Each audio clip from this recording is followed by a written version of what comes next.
Good morning. Ngasigi message hai tare ko haidi weekly day na half kram ne ngasai ko si se na ngasigi message ka ngasigi timing ga hapetang share tor ke ko card se ahum lere ahum se gi ama khan bi se ko aham bagi ko nukti gi ne ko sigi message no ko strength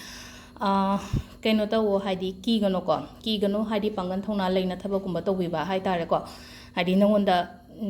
kaino hai tare nangonda strength will power courage amna le ko aduna haidi thaba ama to matam da haidi akiba leitana haidi thongna leina pangan putuk na to biba hai tare ko sai kan sida aduga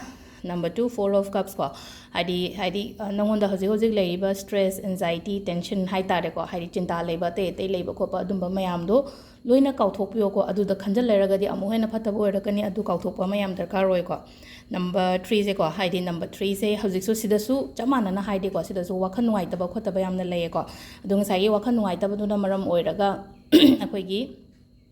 nangi tumba kaiba routine kairakpa hai tare ko dumaina adu kaihan bigano sigi routine kaiba ama leise ko haidi matam chana tumba chaba haidi nangna sagi damakta health ki matang da har sine ko haidi kitang care lobio ko natragadi amu hena haidi nasalakpa khosilakpa dumaina oina oigani ko aduga akoi gi ngasigi numit